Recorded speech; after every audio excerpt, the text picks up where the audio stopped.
ভাইজানেরা, ও নবী পাকের উম্মত উম্মতিরা, ও নবী দেবানরা, বিশ্ব নবী রাসূলুল্লাহ সাল্লাল্লাহু আলাইহি ওয়াসাল্লাম মদিনার মসজিদে নববী শরীফে গে সাহাবাদিকে নিয়ে বসে আছেন।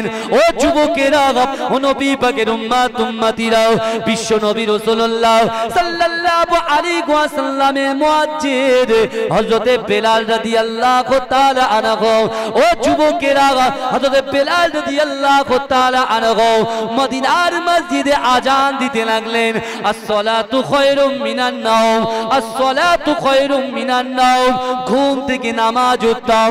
ও যুবকেরা, বেলালের আজান শুনে আল্লাহর রাসূলের সাহাবারা ছুটে ছুটে ছুটে ছুটে মদিনার মসজিদে নববী শরীফে হাজির হয়ে গেলে। আমার ভাইজানেরা, ওই সময় বিশ্ব নবী রাসূলুল্লাহ সাল্লাল্লাহু আলাইহি ওয়াসাল্লাম ইমামতির জায়গায় দাঁড়িয়ে গিয়ে বিশ্ব নবী রাসূলুল্লাহ নামাজ আরম্ভ করে দিলেন। ও যুবকেরা, আল্লাহর রাসূল নামাজ পড়ালেন। আল্লাহর রাসূল যখন সালাম ফিরালেন, আসসালামু আলাইকুম ওয়া রাহমাতুল্লাহ, আসসালামু আলাইকুম ওয়া রাহমাতুল্লাহ। ও যুবকেরা, বিশ্ব নবী রাসূলুল্লাহ অজানতে ঝরঝর করে কাঁদে। আমার দয়ার নবীর কান্না দেখে সাহাবারা জিজ্ঞাসা করতে লাগলেন, ইয়া রাসূলুল্লাহ, হাবিবাল্লাহ, আপনি এমন করে ঝরঝর করে কেন কাঁদেন? ওই সময় বিশ্ব নবী রাসূলুল্লাহ বলেছিলেন, ও আমার সাহাবারা, আমি রাসূলুল্লাহ তোমাদেরকে জানিয়ে দিয়ে গেলাম, এমন একটা জামানা আসবে, এমন একটা সময় আসবে যে সময়তে মুসলমানদেরকে বড় মার খেতে হবে, মুসলমানদেরকে লাঞ্ছিত করতে হবে, মুসলমানদেরকে অপমানিত করতে হবে, মুসলমানদেরকে কতল করা হবে। ও যুবকেরা, বিশ্ব নবী রাসূলুল্লাহ সাহাবারা বলেছিলেন, ইয়া রাসূলুল্লাহ, হাবিবাল্লাহ, ওই সময় কি হবে আপনি বলে যান। ওই সময় দয়ার নবী রাসূলুল্লাহ বলেছিলেন, এ আমার সাহাবারা, শোনো শোনো, আমি রাসূলুল্লাহ তোমাদেরকে জানিয়ে দিয়ে গেলাম, ওই সময় যখন মুসলমানদেরকে এমন ভাবে লাঞ্ছিত, বঞ্চিত, অপমানিত করবে, ওই সময় আমার বান্দা বান্দিগুলো, আল্লাহর বান্দা বান্দিগুলো, আমি রাসূলুল্লাহর উম্মত গুলো যদি আল্লাহ পাক রব্বুল আলামিনের ঘর মসজিদে চলে আসে, নামাজের মাসাল্লা বিছিয়ে আমার উম্মত যদি আল্লাহর কাছে আল্লাহু আকবার বলে নামাজে দাঁড়িয়ে যায়, নামাজ শেষ করে আল্লাহ পাক রব্বুল আলামিনের দরবারে দোয়া তুলে যদি মোনাজাত করে, দোয়া তুলে আল্লাহর কাছে দোয়া করে, আমার আল্লাহ পাক ওই দোয়াগুলোকে কবুল করে কাল তাদেরকে আল্লাহ পাক রব্বুল আলামিন বড় বড় বিপদ থেকে হেফাজত করবে। আমার ভাইজানেরা, ও নবী পাকের উম্মত উম্মতিরা, ও নবী দেবানরা, একটু ভালো করে বোঝার চেষ্টা করেন। বিশ্ব নবী রাসূলুল্লাহ সাল্লাল্লাহু আলাইহি ওয়াসাল্লাম ওই দিন মসজিদে নববী শরীফে আমার দয়ার নবী সাহাবাদেরকে বলেছিলেন, ও আমার সাহাবারা, দুনিয়ার মোহে পড়ে, দুনিয়ার লোভে আকৃষ্ট হয়ে আমার যে সকল উম্মত উম্মতিরা কোরআন থেকে দূরে সরে যাবে, হাদিস থেকে দূরে সরে যাবে, ক্লাস থেকে দূরে সরে যাবে, মসজিদ থেকে দূরে সরে যাবে, মাদ্রাসা থেকে দূরে সরে যাবে, খানকা থেকে দূরে সরে যাবে, আমি রাসূলুল্লাহ তোমাদেরকে জানিয়ে দিয়ে গেলাম, আল্লাহর কাছে পাই টু পাই তাদেরকে হিসাব দিতে হবে। ও যুবকেরা, আল্লাহর রাসূলের সাহাবা হযরত আবু বকর সিদ্দিক রাদিয়াল্লাহু তাআলা আনহু আল্লাহর রাসূলকে বলেছিলেন, ইয়া রাসূলুল্লাহ, ইয়া হাবিবাল্লাহ, কাল কিয়ামতের মাঠেতে, কাল হাসরের মাঠেতে আমরা যখন পৌঁছে যাব, ইয়া রাসূলুল্লাহ, হাবিবাল্লাহ, আমার আল্লাহ পাক রব্বুল আলামিন আমাদেরকে হিসাব নেবে। কিন্তু ইয়া রাসূলুল্লাহ, আল্লাহ পাক রব্বুল আলামিন আমাদেরকে কেমন করে হিসাব নেবে, কেমন ভাবে হিসাব নেবে? ও যুবকেরা, ও নবী পাকের উম্মত উম্মতিরা, ওই সময় বিশ্ব নবী রাসূলুল্লাহ সাল্লাল্লাহু আলাইহি ওয়াসাল্লাম মদিনার মসজিদে নববী শরীফে সাহাবাদের আমাদেরকে বলেছিলেন ও আমার সাহাবারা আমার আল্লাহ পাক রব্বুল আলামিনের কাছে যখন তারাজ্জু থাকবে আল্লাহর কাছে যখন মিজানের পাল্লা থাকবে ও আমার সাহাবারা আমি রাসূলুল্লাহ জানিয়ে দিলাম আমার আল্লাহ পাক রব্বুল আলামিন আমার ওই সকল উম্মতিদেরকে নারী এবং পুরুষ উম্মতিকে আল্লাহ পাক পাঁচটা সওয়াল করবে পাঁচটা প্রশ্ন করবে ও আমার সাহাবারা আমি রাসূলুল্লাহ জানিয়ে দিলাম আমার আল্লাহ পাক রব্বুল আলামিন তার বান্দা বান্দীকে আমার উম্মতিকে যে পাঁচটা সওয়াল করবে ওই পাঁচটা সওয়ালের জবাব যতক্ষণ পর্যন্ত আমার উম্মতিরা দিতে না পারবে ততক্ষণ পর্যন্ত আল্লাহর দরবার থেকে মিজানের পাল্লার সামনে থেকে এক কদম পা তুলতে পারবে না। ভালো করে বুঝবেন কথা, আমি আপনি যত বড়ই অর্থশীল হই না কেন দানবীর হই না কেন এই পাঁচটা সওয়াল কিন্তু সবাইকে আল্লাহ করবে। যে যত বড়ই নেতা হোক না কেন আল্লাহ কিন্তু পাঁচটা সওয়াল কাকে করবে? আমাদেরকে করবে। আমরা উম্মতে মুহাম্মদ। ভালো করে বুঝে যান, জেনে যান, কোরআন আমাদের মসজিদে, কোরআন আমাদের ঘরে, কোরআন আমাদের মাদ্রাসায়, কোরআন আমাদের দোকানে, কিন্তু আমরা যেটা পড়ার দরকার ছিল সেটা সাজিয়ে রেখেছি। কথা ঠিক? আর যেটা আমাদের ব্রেনে হ্যাং করে দিচ্ছে, নাফসটাকে খারাপ জায়গায় নিয়ে যাচ্ছে, সেই মোবাইল আমাদের আপন হয়েছে, ফেসবুক আপন হয়েছে, হোয়াটসঅ্যাপ আপন হয়েছে, হ্যাঁ ইউটিউব আপন হয়েছে। তুমি যদি ইউটিউবকে ত্যাগ করে দিয়ে, ফেসবুককে ত্যাগ করে দিয়ে, হোয়াটসঅ্যাপকে ত্যাগ করে দিয়ে, গেমগুলোকে ত্যাগ করে দিয়ে তুমি যদি কোরআনটাকে বুকে জড়িয়ে ধরতে, এ যুবক বিশ্বাস করো আজ 4-5 বছর ধরে তুমি যে নিয়ত করছো নিয়ত কবুল হয় না।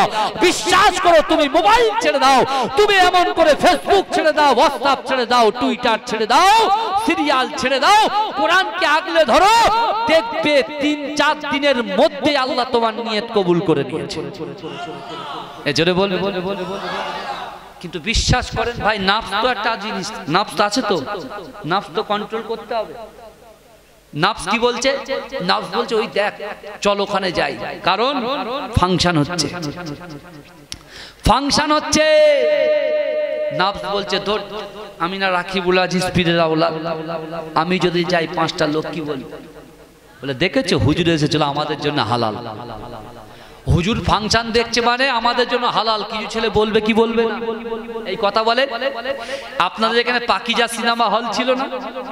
এই কথা বলেন না। এখন আমি রাকিবুল আজিজ বখতিয়ারি যদি পাকিজা সিনেমা হলে সিনেমা দেখতাম, আর এই যুবকগুলো যদি দেখতো বলে হুজুর দেখেছে চলো আমাদের জন্য যায়, বলবে কি? কিন্তু আমার ভাইরা, এই নাফসটাকে যে কন্ট্রোল করতে পারবে, নাফসটাকে যে ধরতে পারবে, নিজের কন্ট্রোলের মধ্যে রাখতে পারবে, সেই কিন্তু সাকসেস হয়ে যাবে। জোরে বলে, জোরে বলবেন না? নাফস আলাদা জিনিস। এই নাফসটাকে কন্ট্রোল করতে গেলে কি করতে হবে? এই নাফসটাকে কন্ট্রোল করতে গেলে আল্লাহর ওলিদের সোহবতে বসতে হবে, তাদের সান্নিধ্যে থাকতে হবে, এবং সেই ওলিকে জবরদস্ত ওলি হতে হবে। এই দেখেন না মাঝরাতে হুজুর পীর কেবলা জানাজা নামাজে 25 থেকে 30 লক্ষ মানুষ কেন? মুফতি আজম মেজলা হুজুর পীর কেবলা রহমাতুল্লাহ আলাইহি জানাজাতে 25 থেকে 30 লক্ষ মানুষ কেন হলো? আমি আপনি মরে যাব 1000ও মানুষ হয় না। কথা বলেন, গ্রামের একজন সাধারণ আনপাবলিক মরে যাক 300 থেকে 350 লোক হয়। কারণটা কি? এ যুবক বিশ্বাস করো, মুজাদ্দিদ জামান আমিনের শরিয়ত আলা হযরত হুজুর পীর কেবলা রহমাতুল্লাহ আলাইহি সোহবতে বসেছে, মুফতি আজম মেজলা হুজুর হয়ে গেছে। জোরে বলে, এই কথা বলেন। বড় বড় বড় বড় বড় আমার ভাইরা, মুজাদ্দিদ জামান আমিনের শরিয়তের পাশে আহমদ আলী হামিদ জালালি বসে আল্লাহর ওলি হয়ে গেছে। জোরে বলে, বিশ্বাস করুন ভাই, এই যে তারের সঙ্গে তারের যে একটা সম্পর্ক, আপনি দেখেছেন পাওয়ার গ্রিড, পাওয়ার গ্রিড তো কোথায়? এই খামারাইটির পাশে পাড়া পাওয়ার গ্রিড আছে না? এই পাওয়ার গ্রিড একটা হচ্ছে পাওয়ার এখান থেকে সব জায়গায় সাপ্লাই হয়। আপনার গ্রামে একটা ট্রান্সমিটার আছে না, ওই ট্রান্সমিটারের যে কারেন্ট আসছে কোত্থেকে বলেন তো? এই কোত্থেকে আসছে? ওই পাওয়ার গ্রিড থেকে আসছে। তা আল্লাহর ওলিদের সোহবত এমনই একটার সঙ্গে একটা কানেকশন আছে। জোরে বলুন না সুবহানাল্লাহ। জোরে বলা যাবে না? একটার সাথে একটা কি আছে? কানেকশন আছে। এই দেখেন আমাদের সাথে রাসূলুল্লাহর কানেকশন কি বলেন তো? এই আজকে আমরা যারা এখানে বসে আছি রাসূলুল্লাহর উপরে দরুদ পড়েছি কি পড়েনি? পড়েছি না? রাসূল বলছেন, আমার রাসূলুল্লাহ জবান দিয়ে বলছেন যে ইন্না লিল্লাহিল মালাইকাতান সাইয়াহিনা ফিল আরদি ওয়া ইউবাল্লিগুনি মিন উম্মতি সালামা। রাসূল বলছেন যখন দুনিয়ার জমিনে আমার উম্মতি নারী এবং পুরুষ উভয়ে যখন সম্মিলিতভাবে দরুদ শরীফ পড়ে, আল্লাহর কিছু ফেরেশতারা এই জমিনে বিচরণ করে, ওই দরুদ শরীফটাকে ক্যাচ করে, ধরে আমি রাসূলুল্লাহর মাজার মোবারকে পৌঁছে দেয়। জোরে বলে, এই জোরে বল। একটা গরিব মানুষ, তালের ছাউনি বাড়ি, ভালো করে বুঝবেন, একটা গরিব মানুষ তালের ছাউনি বাড়ি, আর একটা বড় লোক তার বাড়ি পাথরের। আল্লাহ রসুল বলছে ওই গরিব মানুষটা যে কোন দিয়ে যে জায়গা দিয়ে যখন দরুদ শরীফটা পড়ে, আমি রাসূলুল্লাহকে তার দরুদটাও শুনতে পাই, তার বাপকেও সেটাকেও আমি চিনি। জোরে বলে, বড় লোকটা সেখান থেকেও তার দরুদের আওয়াজটা আমার রাসূলুল্লাহর কানে পৌঁছায়। জোরে বলুন, জোরে বলে। সেই রাসূলের উম্মত হলাম আমরা। কিন্তু আমার ভাইরা, রাসূল বলছেন এ আমার সাহাবারা শোনো, আমি রাসূলুল্লাহ তোমাদেরকে জানিয়ে দিলাম। আল্লাহর কোরআনে আয়াত পড়ে রাসূল সাহাবাদেরকে শোনালেন। কি শোনালেন? বিসমিল্লাহির রহমানির রহিম। আহসিবান নাসু আইয়ুতরাকু আইয়াকুলু আমান্না ওয়া হুম লা ইফতানুন। ও যুবকেরা, ও নবী পাকের উম্মতিরা, আল্লাহর কোরআন জানিয়ে দিয়েছে আহসিবান নাসু আইয়ুতরাকু আইয়াকুলু আমান্না ওয়া হুম লা ইফতানুন। আমার আল্লাহ বলে, ও বান্দা, তোমরা যারা ঈমান এনেছো, তোমরা কি মনে করো আমি আল্লাহ তোমাদেরকে ছেড়ে দেব? আমি আল্লাহ তোমাদেরকে ছেড়ে দেব? আমি আল্লাহ কি তোমাদের পরীক্ষা করব না?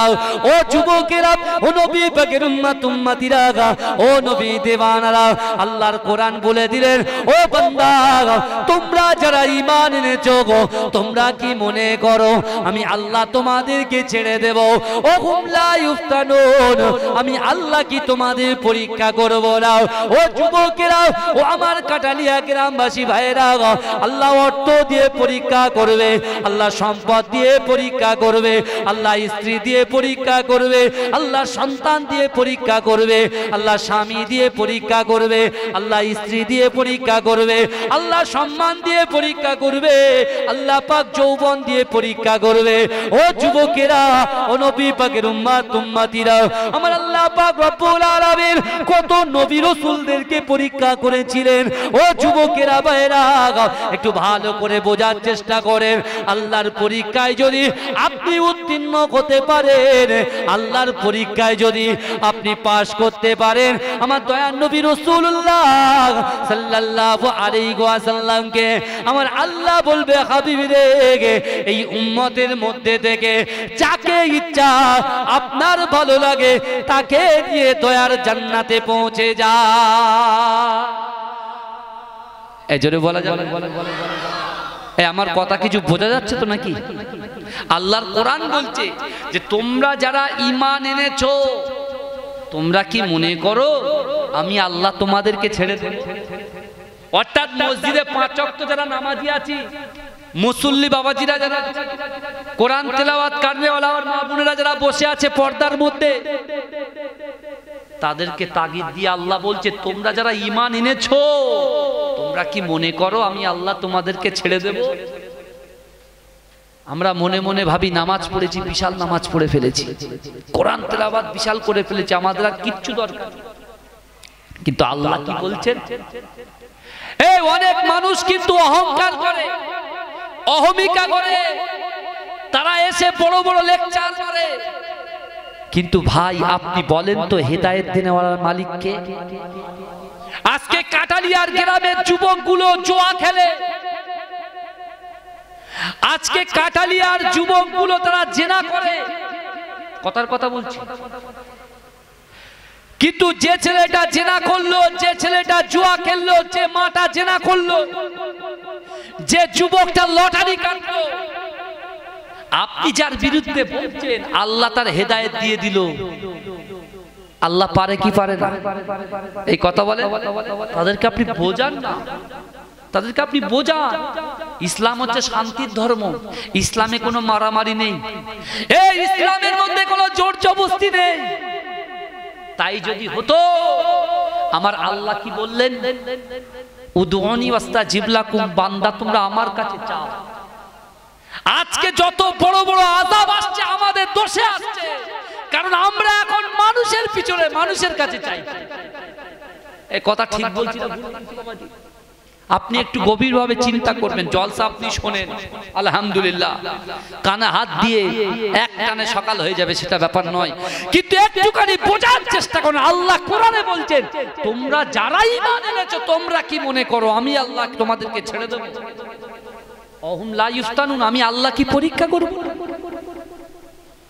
যার স্মরণে জলসা দিচ্ছেন দুটো হুজুর, অর্থাৎ আমার আব্বাজান আর জলিল সাহেব রাহমাতুল্লাহ আলাইহি চাচা, খবর নিয়ে দেখবেন কথায় কথা ওঠে, তাই বলছি। জলিল সাহেব হুজুর রাহমাতুল্লাহ আলাইহি আমাকে এত মহব্বত করতেন, এত ভালোবাসতেন, আমার আব্বার কাছে আমাকে চেয়েছিল ছেলেটাকে আমাকে দিয়ে দেয়, কারণ ওনার কোনো ছেলে না। এখন কে মারলো কি মারলো না আমার কোনো যায় আসে না, কিন্তু বিশ্বাস করে ওনার ব্রেনের একটু ডিফেক্ট হয়েছিল। যারা বয়স্ক মানুষ তারা জানে, বিশ্বাস আল্লাহর ওলিদের সোহবত তিনি মাঝরাটি কেন করতেন?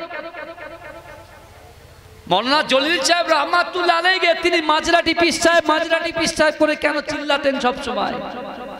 কারণ আছে, কারণ মৌমাছি যেখানে মধু থাকে সেখানেই যায়, কথা ঠিক না ভুল? মাঝরাটি পীর সাহেব মুজাদ্দিদে জামান কেন করতো? তার আব্বাজান জালালি হুজুর মুজাদ্দিদে জামান কেন করতো? কারণ মুজাদ্দিদে জামান দাদা হুজুরের কাছে মধু ছিল, জোরে বলুন। আর মধু যেখানে থাকে সেখানেই মৌমাছি যায়, এই কথা বলে। তা তিনি সাতুলিয়া মাদ্রাসা সিনিয়র মাদ্রাসার শিক্ষক ছিলেন, ঠিক বলছি না ভুল বলছি? কে শিক্ষক ছিলেন? জলিল সাহেব রাহমাতুল্লাহ আলাইহি। আমার আব্বাজান তিনিও শিক্ষক ছিলেন, তিনি প্রাইমারি স্কুলের শিক্ষক ছিলেন। আমার ভাইজানেরা, ও নবী পাকের উম্মত উম্মতিরা, ও নবী দেওয়ানারা, একটু ভালো করে বোঝার চেষ্টা করেন। মরহুম আব্দুল জলিল সাহেব রাহমাতুল্লাহ আলাইহি তিনি যখন শিক্ষকতা করতেন, ও যুবকেরা একটু ভালো করে বোঝার চেষ্টা করেন। হঠাৎ করে তার ব্রেনে কিছু প্রবলেম হয়ে গিয়েছিল।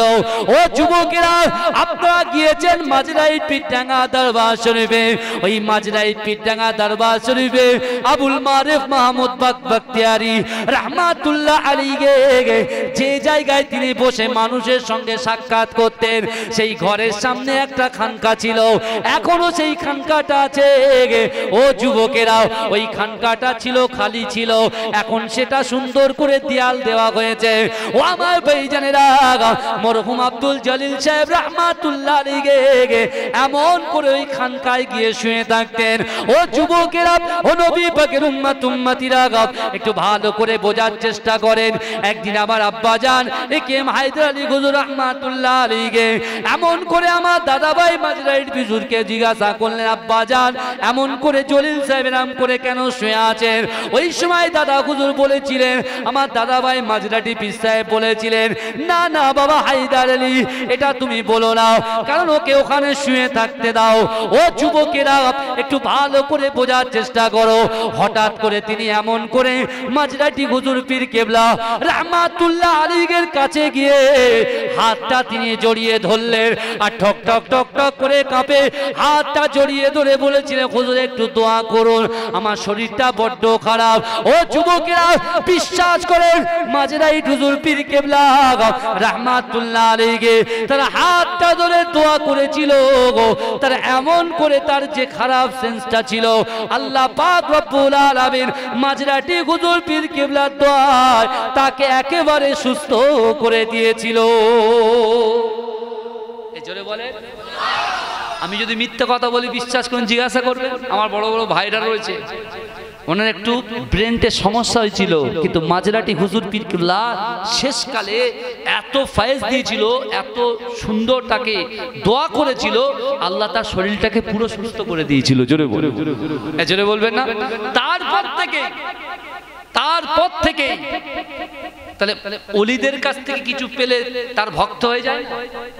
তারপর থেকে ফুলবাড়ির আব্দুল জলিল সাহেব রহমাতুল্লাহ আলাইহি যেখানেই যেতেন শুধু মাঝরাটি হুজুর পীর কেবলার নামটা জড়িয়ে দিতেন যেখানে। কিন্তু আমার ভাইরা, আল্লাহর ওলিদের দোয়া যে পাবে তার তাকদীর পরিবর্তন হয়ে যাবে। জোরে বলুন, জোরে বলা যাবে না সুবহানাল্লাহ? কিন্তু আমার ভাইরা, আল্লাহর ওলি তারা কেন কিভাবে হয়েছিল? আল্লাহর ওলি যে হয়েছিল তারা জবান দিয়ে বলতেন, আল্লাহ কবুল করতেন কি করতেন না? এখন বর্তমান সময়ে রাসূলকে ভালোবাসবো কেমন করে, আমার দয়ার নবীকে প্যার করব কেমন করে? ফিলিস্তিনের মুসলমানগুলো যখন মার খাচ্ছে, বাচ্চাগুলো যখন মারা যাচ্ছে, সেই বাচ্চার হাত ধরে বলছে রাসূলকে আমরা ভালোবাসি, আল্লাহকে আমরা ভয় পাই। বাচ্চার মহব্বত নাই, অর্থাৎ তারা কিন্তু অরিজিনালি তারা ঈমানটা তাদের মজবুত কতটা, কারণ তারা রাসূলুল্লাহ হাদিস থেকে শিক্ষা পেয়েছে লা ইউমিনু আহাদুকুম হাত্তা আকুনা আহাব্বা ইলাইহি মিন ওয়ালিদিহি ওয়া ওয়ালাদিহি ওয়ান নাসি আজমাইন। রাসূল বলছে তোমরা ততক্ষণ পর্যন্ত পূর্ণ ঈমানদার হতে পারবে না যতক্ষণ পর্যন্ত তোমাদের পিতা মাতা, তোমাদের সন্তান সন্ততি, তোমাদের আত্মীয় পরিজন সকলের থেকে বেশি আমি রাসূলকে ভালোবাসতে হবে, তাহলে তোমরা হবে ঈমানদার। জোরে বলে, জোরে বলা যাবে না? রাসূলকে মহব্বত করতে পারলে বিশ্বাস করেন যেটাতে হাত দেবে সেটা সোনা হয়ে যাবে। জোরে বলে, জোরে বল, যেটাতে হাত দেবেন সোনা হয়ে যাবে। ভালোবাসবো কি করে? নামাজ পড়ে রাসূলকে ভালোবাসা যায় না, রোজা করে রাসূলকে ভালোবাসা যায় না। যদি বলেন কেন, আপনি নামাজও পড়বেন, আপনি রোজাও করবেন, আর বাড়িতে পিতা মাতাকে পেটাবেন, হবে ভালোবাসা রাসূলুল্লাহ? কথা বলেন ভাই। আপনি নামাজ পড়বেন, রোজা করবেন, বাড়িতে এসে বউকে পেটাবেন। আপনি নামাজ পড়বেন, রোজা করবেন, বাড়িতে এসে নিজের সন্তানের হক আদায় করবেন না, হবে তো রাসূলুল্লাহর ভালোবাসা? কথা শুনুন ভালো করে আমার ভাই জানেরা, ও নবী পাকের উম্মত উম্মতিরা, ও নবী দেওয়ানরা, বিশ্ব নবী রাসূলুল্লাহ আজ থেকে ১৫০০ বছর আগে এই দুনিয়া থেকে পর্দা নিয়েছেন। ও যুবকেরা, আমরা রাসূলকে কেমন ভাবে মুহাব্বত করব, আমরা রাসূলকে কেমন করে ভালোবাসবো? ও যুবকেরা, বিশ্ব নবী রাসূলুল্লাহ বলে দিলেন, ও আমার সাহাবারা, তোমাদের বাড়িতে যদি পিতা মাতা থাকে, ওই পিতা মাতাকে যদি তোমরা মুহাব্বত করো, তোমার পিতা মাতাকে তুমি মুহাব্বত করবে, ওই মুহাব্বতটা আমি রাসূলুল্লাহর মুহাব্বত হয়ে যাবে। ও আমার সাহাবারা, তোমরা শোনো, দুনিয়ার জমিনে তোমরা তোমাদের সন্তানের হকটা আদায় করবে, তোমাদের স্ত্রীর হকটা আদায় করবে, তোমরা তোমার পড়োশির হকটা আদায় করবে। তোমরা যদি তোমার স্ত্রীর হক আদায় করো, তোমরা যদি তোমার মায়ের হকটা আদায় করো, তোমরা যদি তোমাদের সন্তানের হকটাকে আদায় করো, আমি রাসূলুল্লাহর মুহাব্বত করা হয়ে যাবে। জোরে বলবেন না? আল্লাহ রাসূল বলছে, আমার সাহাবারা, দুনিয়ার জমিনে আমার উম্মত উম্মতিরা যদি গুনাহ ছেড়ে দেয়, খারাপ কাজ ছেড়ে দেয়, জুয়া ছেড়ে দেয়, মদ ছেড়ে দেয়, হারাম কাজ ছেড়ে দেয়, লটারি ছেড়ে দেয়, এমন করে দুনিয়ার খারাপি ছেড়ে দেয়, এমন করে যৌনচারী ছেড়ে দেয়, আমি রাসূলুল্লাহকে মুহাব্বত করা হয়ে যায়। ও যুবকেরা, ও নবী পাকের উম্মত উম্মতিরা, বিশ্ব নবী রাসূলুল্লাহ মসজিদে নববী শরীফে সাহাবাদেরকে বলে দিয়েছিলেন, ও আমার সাহাবারা শোনো শোনো, কাল কিয়ামতের মাঠেতে, কাল হাসরের মাঠেতে কিয়ামত যখন শুরু হয়ে যাবে, এমন করে আল্লাহ পাকের আরশের ছায়া ছাড়া কিছু ছায়া যখন দেখা যাবে না, দেখতে পাওয়া যাবে না, ওই সময় প্রত্যেক নবীরা ছুটতে লাগবে, সকলে নফসি নফসি করবে, সকল উম্মতিরা নফসি নফসি করবে। কিন্তু আমার সাহাবারা একটা কথা আমি তোমাদেরকে বলে যাই, যত নবী পয়গম্বর এসেছে দুনিয়ার জমিনে, তাদেরকে আল্লাহ পাক যে স্পেশাল দোয়া দিয়েছিল, আল্লাহ যে স্পেশাল দোয়া দিয়েছিল, ওই স্পেশাল দোয়াটাকে দুনিয়ার জমিনে তারা চেয়ে নিয়েছিল। কিন্তু না না না, ও আমার সাহাবারা শোনো শোনো, আল্লাহ পাক রব্বুল আলামিন দুনিয়ার জমিনে আমি রাসূলুল্লাহ আমাকে একটা স্পেশাল দোয়া দিয়েছিল, ওই স্পেশাল দোয়াটা আমি রাসূলুল্লাহ কাল কিয়ামতের মাটির জন্য তুলে রেখেছি। এই জন্য বলবেন না? ও আমার ভাইজানেরা, ও নবী পাকের উম্মত উম্মতিরা, একটু ভালো করে বোঝার চেষ্টা করেন। বিশ্ব নবী রাসূলুল্লাহ সাল্লাল্লাহু আলাইহি ওয়াসাল্লাম সাহাবাদেরকে বলেছিল, ও আমার সাহাবারা, আল্লাহ পাক রব্বুল আলামিনের দরবারে নারে তাকবীর, নারে তাকবীর, মাসলাকে মুজাদ্দিদ জামান, মাসলাকে মুজাদ্দিদ জামান,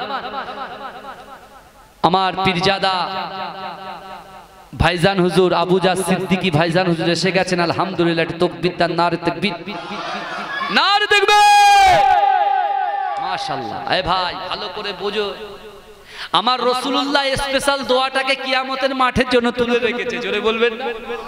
এই আল্লাহ পাকের রহমত 100% রহমতের মধ্যে আল্লাহ পাক 1% রহমত দুনিয়ার মধ্যে বন্টন করেছেন, আর 99% আল্লাহর কাছে আল্লাহ নিজে রেখেছেন। জোরে বলে, দুনিয়াতে মানুষ মানুষকে দেখলে কষ্ট হয় কি হয় না? এ যুবক, হয় কি হয় না? এখন বললে পরে অনেক কিছু, না বললে কিছুই না। তা বিশ্বাস সমাজদারকে ইশারায় কাফি। বুঝতে পারছেন না? আল্লাহ বলছে, বান্দা তোমরা ঈমান এনেছো, তা তোমরা ঈমান এনেছো বলে তোমরা যা ইচ্ছা তাই করবে? অহুম লা ইফতানুন, আমি আল্লাহ কি পরীক্ষা করব না? তাহলে এখন একজন কাঠালিয়া গ্রামের যুবক, তার মনে ইচ্ছা যে আল্লাহ আমার কাছে তো অর্থ নাই, আমার কাছে তো সম্পদ নাই, সুন্দর ব্যাংক ব্যালেন্স কিছুই নাই, কোনো আয় নাই, কিন্তু আল্লাহ পাক আমি কি কাবা বাইতুল্লাহ শরীফে যেতে পারবো না? এই ইচ্ছা আছে তো কাবা বাইতুল্লাহ শরীফ দেখার? এই কথা বলে যে বাইতুল মুকাদ্দাস নিয়ে এত ঝামেলা হচ্ছে কি হচ্ছে না? ফিলিস্তিনরা কত মার খাচ্ছে ইসরায়েলের কাছে। আমরা দোয়া করি আল্লাহ ইসরায়েলদেরকে হেদায়েত দিক, না ধ্বংস করে দিক। বলুন আমিন। এ বলবেন আল্লাহুম্মা আমিন। কে রাসূলুল্লাহ সাল্লাল্লাহু আলাইহি ওয়াসাল্লাম যখন তায়েফে ইসলাম প্রচার করতে গিয়েছিল, এই যুবক মক্কা থেকে 80 কিলোমিটার দূর, ওই তায়েফের জমিনে রাসূলকে এত মারা হয়েছিল, জিবরাইল গিয়ে বলেছে, ইয়া রাসূলুল্লাহ পাহাড় নিয়ন্ত্রণকারী ফেরেশতাকে সঙ্গে করে নিয়ে এসেছি, শুধু একবার হুকুম দেন তায়েফকে পুরো নাস্তানাবুদ করে দেব। আল্লাহ রাসূল কি বলেছিল বলেন তো? বলে না, এদেরকে মারা হবে না, এদের জন্য এই বদদোয়া করব না, কারণ বাপেরা ভুল করেছে, ছেলেগুলো তো ভুল করবে না, বাচ্চাগুলো তো আমরা তো একদিন কালেমা পড়ে মুসলমান হব। রাসূলুল্লাহর এই নরম হৃদয় দেখে রাসূল যখন তায়েফ থেকে নিচে এসেছে, আমার আল্লাহ রাসূলুল্লাহর আর্তনাদ বেদনা সহ্য করতে পারেনি, চোখের পানি সহ্য করতে না পেরে আমার রাসূলকে খুশি করার জন্য আল্লাহ জিন জাতিকে কালেমা পড়িয়ে মুসলমান বানিয়ে দিয়েছিল। জোরে বলবে, জিন যাচ্ছিল, জিন, যে জিনকে আমরা ভয় পাই। মাঠের পাশে বাড়ি, দুই বাঁশ এক জায়গায় নড়াচড়া করছে আর কড়কড় করে আওয়াজ হচ্ছে। ছেলে বাপকে ডাকছে, আব্বা ভূত এসে গেছে, জেন এসে গেছে। হয় কি কথা বলে? বাসে ঘষা গেলে কি কড়কড় করে না? বলে ওই যে আড়ার মাথায় ভূত নড়াচড়া করছে, জেন নড়াচড়া করছে। এই আপনি যদি কাউকে ক্ষতি করে, সে আপনাকে কিন্তু ক্ষতি করবে। আমরা জিনকে কোনো ক্ষতি করেছি? এই কথা বলে ক্ষতি করেছি? তাহলে আমাদের ক্ষতি করছে ভয় কিসে? আরে ভয় একমাত্র পৃথিবীর জমিনে। এই যুবক, তুমি যত বড়ই নেতা হও না কেন, এমপি হও না কেন, মন্ত্রী হও না কেন, এমএলএ হও না কেন, ভয় একমাত্র আল্লাহকে করবেন। কাকে করবেন? ভয় কাকে করবেন? আর চাইবেন কার কাছে? এই নেতার কাছে চাইবেন? এমএলএ মিনিস্টারের কাছে চাইবেন? কার কাছে চাইবেন? আল্লাহর কাছে চাইবেন। আল্লাহর কাছে চাইবেন। খাওয়া হবে না, মরে যাবে, কিন্তু আল্লাহর কাছে চাইবেন, কোনো মানুষের কাছে চাইবেন না। যদি আপনি খাওয়া না হয়ে মানুষের কাছে না চেয়ে আল্লাহর কাছে চাইতে যদি মৃত্যুবরণ হয়, ওই মৃত্যুটা আপনার জন্য জান্নাতি মৃত্যু হয়ে যাবে। বুঝতে পেরেছে? দুনিয়ার মোহে লোক দেখিয়ে দুটো গাড়ি, চারটে গাড়ি, পাঁচটা গাড়ি করার জন্য মানুষের কাছে শুধু চাইছি, মানুষের পিছনে ছুটছি আর ছুটছি। আমার ভাইরা, পরিবর্তন হয়ে যান, পরিবর্তন হয়ে যান। আজকে ফিলিস্তিনের যে অবস্থা হচ্ছে, ভারতবর্ষের জমিনে এমন একটা পাক জমিনে, যুবক ভালো করে শোনে, এই ভারতবর্ষের জমিনে খাজা গরিবে নওয়াজ আজমি রহমাতুল্লাহ আলাইহির মতো মানুষ, কুতুবউদ্দিন বখতিয়ার কাকি রহমাতুল্লাহ আলাইহির মতো মানুষ, নিজামউদ্দিন আউলিয়ার মতো মানুষ, মুজাদ্দিদ জামান আবিদের শরিয়ত আলা হযরত দাদা হুজুর পীর কেবলা রহমাতুল্লাহ আলাইহির মতো মানুষেরা আছে। এই মাটি হচ্ছে পবিত্র মাটি। জোরে বলুন সুবহানাল্লাহ। এজন্য বলবেন না? বিশ্বাস করুন, খাজা গরিবে নওয়াজ আজমি রহমাতুল্লাহ আলাইহি আশিকে রসুল এমন ছিলেন, তিনি আল্লাহর রসুলের মাজার জিয়ারত করবেন, নিয়ত করলেন। মাজার জিয়ারত করবেন কে? খাজা গরিবে নওয়াজ। তিনি গেলেন, তার মুরিদরা পিছনে আছে। বাবাজিরা ভালো করে বোঝার চেষ্টা করেন, মুরিদরা পিছনে আছে। খাজা গরিবে নওয়াজ আর মাত্র 10 হাত গেলেই রাসূলুল্লাহর মাজারের সামনে গিয়ে সালাম দিলেই হয়ে গেল। তিনি কি করলেন? সিজদায় পড়ে গেলেন। तीगे सोहबत अल्लाह वालों की अपना रंग दिखा जाती है, सोहबत अल्लाह वालों की, सोहबत अल्लाह वालों की। जोरे बोलूं ना सुभानाल्लाह। ए जोरे बोला जाবে না সুবহানাল্লাহ? আল্লাহর ওলিদের সোহবতে বসলে, আল্লাহর ওলিদের সংস্পর্শে থাকলে আল্লাহর শান সম্পর্কে আপনি খুব ওয়াকিবহাল হয়ে যাবে। জোরে বলেন, এই জোরে বলবেন না সুবহানাল্লাহ। কিন্তু আল্লাহ তাকদীর পরিবর্তন করেন। কার তাকদীর? মানুষের তাকদীর পরিবর্তন করেন। দোয়া মানুষের তাকদীর পরিবর্তন করেন। আর আমার আল্লাহ পাকের দয়া, আমার আল্লাহ পাকের মায়া যদি কোনো মানুষের ভিতরে সে নামাজ, কালাম, জিকির, ফিকির, ইবাদত, বান্দেগি করে আল্লাহকে খুশি করতে পারে, আল্লাহ তার একটা রাস্তা ওলির রাস্তার সঙ্গে জুড়ে দেয়। জোরে বলুন, এই জোরে বলা যাবে না? তাই বলছে আল্লাহ সে মিলवा जाती है सोहबत अल्लाह वालों की, अपना रंग दिखा जाती है, सोहबत अल्लाह वालों की, सोहबत अल्लाह वालों की। अल्लाह से मिलवा जाती है सोहबत अल्लाह वालों की, अपना रंग दिखा जाती है, सोहबत अल्लाह वालों की, सोहबत अल्लाह वालों की। जुल्म सितम हो, दर्द गम हो, या कोई हो रंज अलम, सारे ताल्लुक रब से जोड़ो, कर देगा ओ नजर करम। तार से तार मिला जाती है, तार से तार मिला जाती है, सोहबत अल्लाह वालों की अपना रंग दिखा जाती है, सोहबत अल्लाह वालों की, सोहबत अल्लाह वालों की। जोरे बोलून ना सुभान अल्लाह, जोरे बोला जाबे ना सुभान अल्लाह, नारे ताकबीर।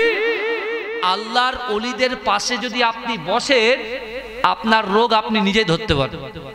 ভালো করে বুঝবেন কথা, যে ওলিদের মোহাব্বতে জালসা আপনারা দিয়েছেন আর কোরআন শরীফ প্রমাণ দিচ্ছেন যে ওলি মানতে হবে। জোরে বলুন, জোরে বলবেন না?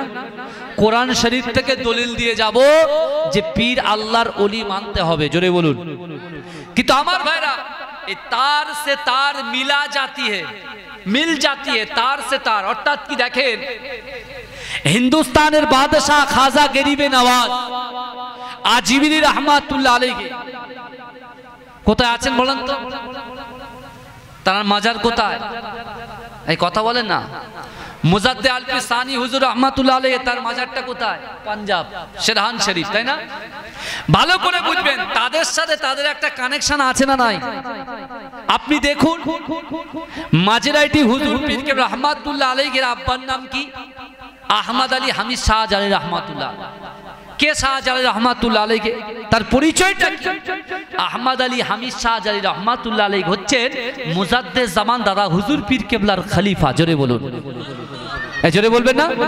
মুজাদ্দে জামান দাদা হুজুর পীর কেবলার পীরকে সুফি ফাতিহ আলী ওয়াইসি রহমাতুল্লাহ আলাইহি। জোরে বলুন না।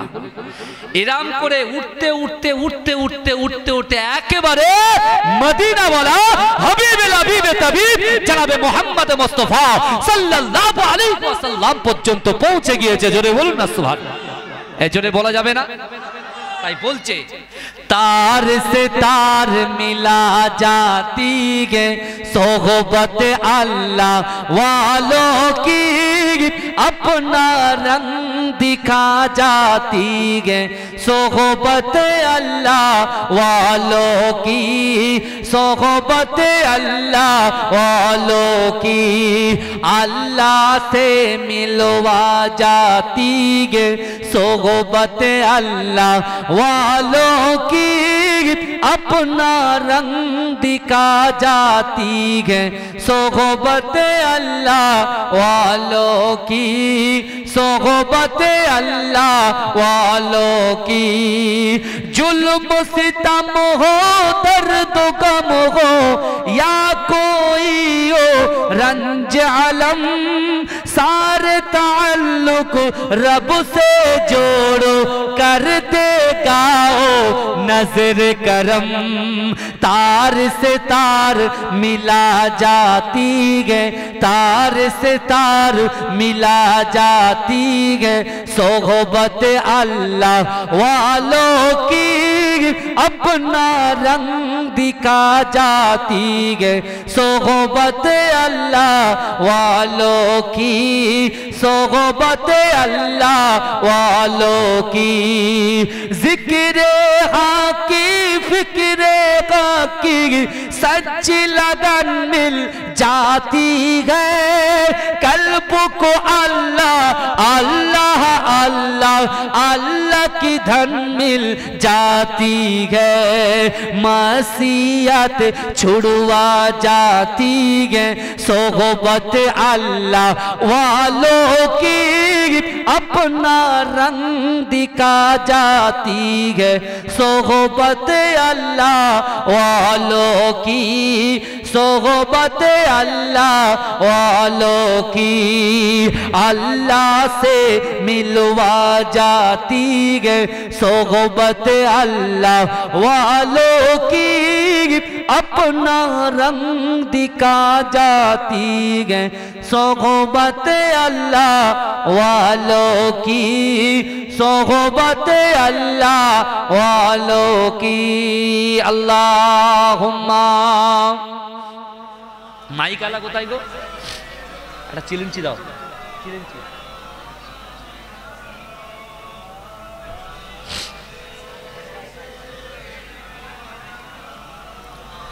सारी दौलत खुदा की मदीने में गए, ताजदारे ज़माना मदीने में है। जोरे बोलबेन ना, चित्कार दिए बोलबेन ना सुभानअल्लाह। सारी दौलत खुदा की मदीने में गए, ताजदारे ज़माना मदीने में गए, जिनके खातिर बनाएंगे गए तो जगह, आफ़ताबे ज़माना मदीने में गए। अल्लाहुम्मा सल्ले अला, मोहब्बते उच्च आवाजे पड़े।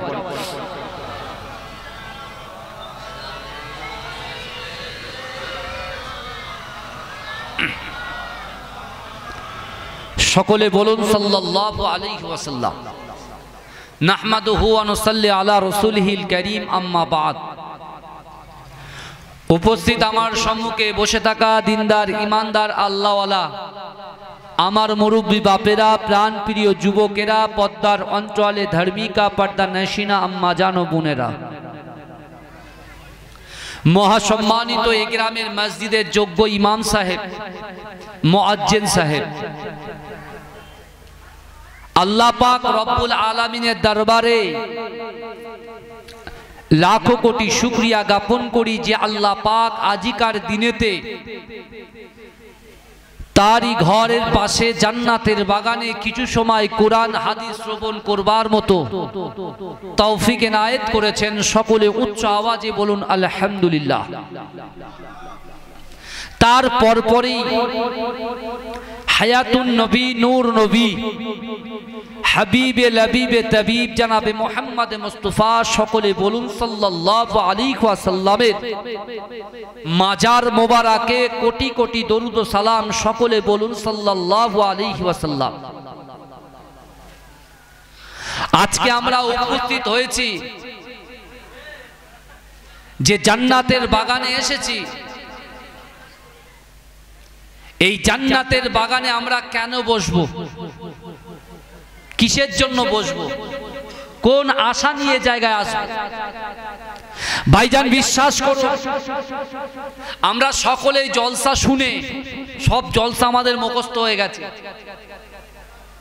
কোন গুনাহটা করলে কতটা, কোন কাজ করলে কতটা গুনাহ, আর কোন আমল করলে কতটা আল্লাহ সওয়াব দেন, এটা আমরা সবাই জানি।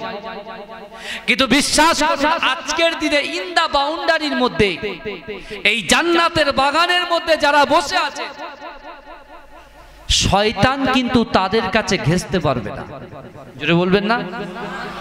আর যারা আউট অফ বাউন্ডারি ঘোরাফেরা করছে, যেমন আমরা বাচ্চাদেরকে দোলনায় বসিয়ে পিছন দিয়ে পিঠে হাত দিয়ে ঠেলি না, দোল দোল দি, শয়তান তদ্রুপ যারা এই জলসার বাইরে আছে তাদেরকে আমরা দোল খাওয়াচ্ছে। বুঝতে পারছেন না? কিন্তু আমার ভাইরা, তুমি কোনো আওয়াজ টাওয়াজ না দিয়ে চলে যাচ্ছ, গলা টানছে কেন? আমি এখান থেকে কথা বলবো, পুরো হবে, সেইভাবে করো।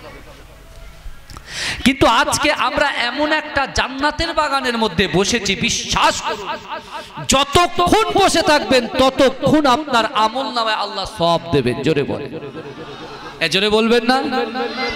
যতক্ষণ আপনি বসে থাকবেন এই কাটালিয়া গ্রামে, আমার সামনে, আমার পিছনে, আমার ডান দিকে বাদিকে যত কবরবাসীরা কবরে শুয়ে আছেন, আপনার বসার জন্য আপনার পিতা মাতার কবরের আযাবকে আল্লাহ হালকা করে দেবে।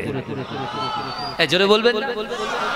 যদি বলেন হুজুর দলিল দেন, দলিল, ভাইজান বর্তমান সময়ে কথা বলতে গেলে দলিল আগে সামনে রাখতে হবে, তারপরে কথা মানুষ শুনবে, তার আগে কথা শুনবে না। কিন্তু বিশ্বাস করুন, আজকে চিন্তা করুন, ইউটিউব খোলেন, ফেসবুক খোলেন, আপনার নজরটা আর বাংলার জমিনে থাকবে না, আপনার নজরটা এখন ফিলিস্তিনের জমিনে। ফিলিস্তিনে কি অবস্থা হচ্ছে, আপনার সন্তানটাকে আপনি বুকে আগলে রেখেছে, আপনার মেয়েটাকে আপনি বুকে আগলে রেখেছে। আজকে ফিলিস্তিনের মুসলমানদের কথা একটু ভাবে, একটু চিন্তা করে দেখেন যুবক, এমন করে ইসরায়েল যেভাবে তাদেরকে চক্রান্ত করে শেষ করার চেষ্টা করছে, আপনি কি জানেন ইসরায়েলদের আশ্রয় কারা দিয়েছিল? ইসরায়েল কারা? ওরা হচ্ছে ইহুদি। এরা আমার রাসূলকে মারার চক্রান্ত করেছিল। কিন্তু এই যুবক ভালো করে শুনে রাখো, আল্লাহ যার সাথে থাকে দুনিয়ার কোনো শক্তি তাকে মেটাতে পারে না। আমার রাসূলকে মারার চক্রান্ত করেছে ইহুদিরা, ইসরায়েলিরা, কিন্তু আমার রাসূলুল্লাহকে একটা পশমে হাত দিতে পারেনি। জোরে পড়ে, এই জোরে বলবেন না? কিন্তু আমার ভাই, সর্বপ্রথমে যে কাবার দিকে, যে বাইতুল মুকাদ্দাসের দিকে আমরা কিবলা করে নামাজ পড়তাম, সেই বাইতুল মুকাদ্দাসটাকে দখল নেবার জন্য ফিলিস্তিনের উপরে যেভাবে হামলা চালাচ্ছে, এ যুবক ভালো করে শুনে রাখো, আমার আল্লাহ কিন্তু সহজে কাউকে ধরে না, আর ধরলে পরে সহজে ছাড়ে না। কথা ঠিক না ভুল? মনে নেই কাবা শরীফ ধ্বংস করতে কে এসেছিল? এই কথা বলেন। আব্রাহা বাদশা। আব্রাহা বাদশা কাবা শরীফ ধ্বংস করতে এসেছিল। রাসূলুল্লাহর দাদু আব্দুল মুত্তালিব সেই সময় মক্কাতুল মুকাররমায় প্রেজেন্ট। আব্রাহা বাদশা সৈন্য পাঠিয়েছে, যা মক্কার অবস্থাটা দেখে এসো। মক্কার অবস্থা যখন দেখতে এসেছে রাসূলুল্লাহর দাদু আব্দুল মুত্তালিবের বকরি, দুম্বা, উট তিনি যখন চড়াচ্ছেন, হঠাৎ করে আব্রাহা বাদশা যে সৈন্যদল পাঠিয়েছে, সেই সৈন্যদল এসে রাসূলুল্লাহর দাদু আব্দুল মুত্তালিবের সেই সব দুম্বা, সেই সব উটগুলোকে নিয়ে চলে গেছে। কোথায়? আব্রাহা বাদশার কাছে। এদিকে আব্রাহা আসবে, এমত অবস্থায় রাসূলুল্লাহর দাদুর সঙ্গে সাক্ষাৎ সামনাসামনি। আব্দুল মুত্তালিব বলছে যে দেখো, তোমার সৈন্যরা এসেছে, এসে আমার দুম্বা, আমার উটগুলো নিয়ে চলে গেছে। তোমার সাথে আমার কোনো লীলাদানা নেই, কোনো ঝামেলা নেই, ঝগড়া নেই, বরঞ্চ তুমি কি করতে এসেছো? বলছে আমি কাবা শরীফ ভাঙতে এসেছি। বলছে রাসূলুল্লাহর দাদু আব্দুল মুত্তালিব বলছে, কাবা শরীফ হচ্ছে আল্লাহর ঘর, যার ঘর তিনি হেফাজত করবে। অর্থাৎ আমার মালগুলো তোমরা যেটা নিয়ে নিয়েছো, মালগুলো আমাকে ফেরত দাও, আমি চলে যাচ্ছি, তোমাদের কিচ্ছু বলবো না। কিরাম মজবুতি ছিলেন, জানতেন কাবা শরীফের মালিক কে, এই মসজিদের মালিক কে, মসজিদ কার ঘর? আল্লাহর ঘর। আব্দুল মুত্তালিব কি করেছিলেন জানেন? আব্রাহা বাদশা বলছে, তুই কার মাল নিয়েছিস? এর সাথে তো কোনো ঝামেলা নেই, কার মাল নিয়েছিস? যা ফেরত দে। ফেরত দেওয়া হলো। তিনি কি একেবারে পাহাড়ের পাদদেশের উপরে বসে তিনি আল্লাহকে বলছে, আল্লাহ, কাবা ঘরটা আপনার ঘর, আল্লাহ আপনি হেফাজত করুন। কি করেছিল? বড় বড় হস্তি বাহিনী নিয়ে এসে যখন আল্লাহর ঘরে আঘাত করতে আসছেন, আল্লাহ পাক ছোট্ট ছোট্ট আবাবিল পাখি দিয়ে আল্লাহ তাদেরকে ধ্বংস করে দিয়েছে। এই জোরে বলুন না সুবহানাল্লাহ। কোথায় আছে হামান? কোথায় আছে কারুন? কোথায় আছে সাদ্দাত? এই যুবক সাদ্দাত কিন্তু জান্নাত তৈরি করেছিল। Crore crore million billion dollar দিয়ে, রিয়াল দিয়ে সে কি তৈরি করেছিল? জান্নাত তৈরি করেছিল। আল্লাহ বলছে, আজরাইল রেডি হ। ও যখন জান্নাতে প্রবেশ করবে, একটা পা তার জান্নাতে ডাকার আগেই আমি আল্লাহকে বলছি তুই তুলে নে। ভাই সাদ্দাত বলছে, হে আজরাইল, তুমি একটুখানি আমার সুযোগ দাও। এত কোটি কোটি টাকা খরচা করে আমি এত সুন্দর একটা জান্নাত বানিয়েছি, ওই জান্নাতটা একটা বার দেখার সুযোগ দাও। আজরাইল বলছে হবে না। তাহলে চিন্তা করুন, লক্ষ লক্ষ কোটি কোটি টাকা দিয়ে সাদ্দাত জান্নাত সৃষ্টি করেছে, আর আমার আল্লাহ পাক বলেছেন না, আমি আল্লাহ তোর উপরে খুশি নই, অর্থাৎ তোর জান্নাত দেখা হবে না। কিন্তু এই যুবক একটু ভালো করে বোঝার চেষ্টা করুন, দুনিয়ার জমিনে একটা ভ্যান আইলা, দুনিয়ার জমিনে খেটে খাওয়া মানুষ যখন নামাজের মাসাল্লায় বসে আল্লাহু আকবার বলে আল্লাহর কাছে সেজদা দেয়, আল্লাহর কাছে নত স্বীকার করে, আল্লাহর কাছে মাথা নত করে, আল্লাহ সাথে সাথে বলে, এ আমার ফেরেশতারা যাও, আমি আল্লাহ আমার বান্দার উপরে খুশি হয়ে রাজি হয়ে আমি আল্লাহ তাকে ওই গরিব থেকে কোটি কোটি সম্পত্তি দিয়ে তাকে আমি বড় বানিয়ে দিলাম। জোরে বলে, এইরকম আছে না? এরকম ব্যক্তি আছে না নাই? কাছে অর্থ ছিল না, সম্পদ ছিল না, পয়সা ছিল না, কিন্তু এখন দেখেন নামাজ কালাম জিকির ফিকির পড়ে প্রচুর অর্থের মালিক হয়ে গেছে। কথা ঠিক না ভুল? ঠিক বলছি না ভুল বলছি ভাই? তাহলে চিন্তা করুন। কিন্তু আমার ভাইরা, আজকে ফিলিস্তিনের যুবক থেকে শিক্ষা নিতে হবে, তাদের ইমানি পাওয়ারটা আল্লাহ কত দিয়েছে। বড় বড় বোম্বিং যখন হচ্ছে, সেই সময় বড় বড় অট্টালিকাগুলো বাড়িগুলো যখন খসে পড়ছে, তাদের বাচ্চাগুলো বাড়ির তলায়, বাপ কি করছে, বাচ্চার লাশটা নিয়ে দেখাচ্ছেন, বলে আল্লাহ আমার সন্তানের থেকে আমি আল্লাহ আপনাকে বেশি ভালোবাসি। জোরে জোরে বলা যাবে? শুধু মোবাইলে দেখছি আর হাই করছি, কিন্তু আমার ভাইরা, আমাদের কাছে সব থেকে পৃথিবীর জমিনে সব থেকে বড় অস্ত্র কিন্তু মুসলমানের কাছে আছে। আছে না নাই? মুসলমানের কাছে কিন্তু বড় অস্ত্র আছে। সে অস্ত্রটা কি? আমার মা বোনেরা, বর্তমান সময়ে আমি আপনাদের পীরের আওলাদ বলে গিয়ে গেলাম, আমাদের কাছে সবচাইতে বড় অস্ত্র হচ্ছে দোয়া। জোরে বলবেন না? চিৎকার করে বলেন না সুবহানাল্লাহ। এর জোরে বলেন না। সব থেকে বড় অস্ত্র কি? বোম, বন্দুক, এই কথা বলেন না। AK-47, 9mm না, আমাদের কাছে সবচাইতে, মুসলমানের কাছে সবচাইতে বড় অস্ত্র হচ্ছে দোয়া। জোরে বলবেন না?